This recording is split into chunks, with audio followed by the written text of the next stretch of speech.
ಮಂಗಳವಾರರಂದು ಸಿಂಧನೂರು ಹೊರವಲಯದ ರಾಯಚೂರು ರಸ್ತೆಯಲ್ಲಿರುವ rice mill ಪಕ್ಕದಲ್ಲಿ ಸಾರಿಗೆ ಸಂಸ್ಥೆಯ ಬಸ್ಸೊಂದು ಅಪಘಾತಕ್ಕೆ ಒಳಗಾಗಿದ್ದು, ಬಸ್ನಲ್ಲಿ ಪ್ರಯಾಣಿಸುತ್ತಿದ್ದ ಕೆಲವು ಪ್ರಯಾಣಿಕರಿಗೆ ಸಣ್ಣ ಪುಟ್ಟ ಹಾಗೂ ಗಂಭೀರ ಗಾಯಗಳಾಗಿವೆ.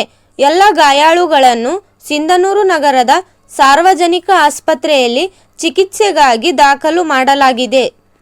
ಅಪಘಾತದ ಕುರಿತು ಬಸ್ ಚಾಲಕನ ಬಳಿ ಮಾಹಿತಿ ಕೇಳಿದಾಗ ಅವರು ಹೇಳಿದ್ದು ಹೀಗೆ: ರಾಯಚೂರು ಡಿಪೋ 3ರ ಘಟಕದಲ್ಲಿರುವ ಹಳೆಯ ಬಸ್ ಹಾಗೂ ಹೊಸ ಬಸ್ಗಳಿಗೆ ಬ್ರೇಕ್ಗಳೇ ಇಲ್ಲವಂತೆ.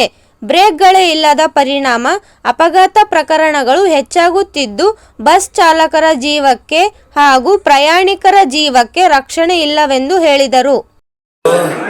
ಆಟೋ ಹಾಕೊಂಡು ಟ್ಯಾಂಕರ್ ಅವ್ರು ಬ್ರೇಕ್ ಮಾಡಿದೆ, ಬರೀ 10 ಫೀಟ್ ಡಿಫ್ರೆನ್ಸ್ ಇತ್ತು ನನಗೆ. ನಾನು ರೈಟ್ ಸೈಡ್ ಕ್ಲಿಯರ್ ಆಗಲಿಲ್ಲ, ಆಟೋ ಬಂದು ಬ್ರೇಕ್ ಮಾಡಿಬಿಟ್ಟ, ಅವ್ನು ಟ್ಯಾಂಕರ್ ಅವ್ರು ಬ್ರೇಕ್ ಮಾಡಿದೆ. ನಮ್ಮ 3ನೇ ಡಿಪೋ ಗಾಡಿಗಳಿಗೆ ಯಾವ ಗಾಡಿಗೆ ಬ್ರೇಕ್ಗಳೇ ಇಲ್ಲ, ಬ್ರೇಕೇ ಬರ್ಬೋದು. ಯಾವ ಹೊಸ ಗಾಡಿಗಳು ದಿವಸ ಒಂದು ಅಲ್ಲಿ ಒಂದು ಬೀಡಿ ಆಗ್ತಿದ್ರು, ಬ್ರೇಕೇ ಇಲ್ಲ. ನಮ್ಮ ಸಾವು ನಮ್ಮ ದೇವರೇ. ಯಾವ ಗಾಡಿಗೆ ಬ್ರೇಕ್ ಇಲ್ಲ. ಇದು ವಿಡಿಯೋ ಶೇರ್ ಮಾಡಿ ಸ್ವಲ್ಪ ಎಲ್ಲರೂ ಕೇಳ್ತೀನಿ. ಅಂದ್ರೆ ನಿಮ್ದು ಕೇಳ 3ನೇ ಡಿಪೋ ಗಾಡಿಗಳಿಗೆ ಯಾವ ಗಾಡಿ ಹೋಗಿ ಬಾರತನ ಗ್ಯಾರಂಟಿ ಇಲ್ಲ, ಬ್ರೇಕ್ ಇಲ್ಲ. 3ನೇ ಡಿಪೋ ಗಾಡಿ ಯಾವ ಡಿಪೋ ಗಾಡಿ ಸರ್ ಇದು? ರಾಯಚೂರು 3ನೇ ಘಟಕ ಗಾಡಿ.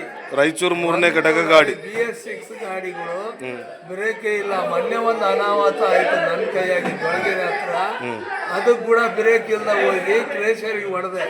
ಅದರಲ್ಲಿ ಯಾರಿಗೆ ಏನಾಗಿಲ್ಲ, ದೇವರು ಕಾಪಾಡ್ದ, ನನಗೆ ಏನಾಗಿಲ್ಲ. ಇವತ್ತು ಮತ್ತೆ ಮುಂದೆ ಗಾಡಿ ಬ್ರೇಕ್ ಮಾಡಿದ್ರೆ ಬ್ರೇಕ್ ಬರುವಲ್ದು.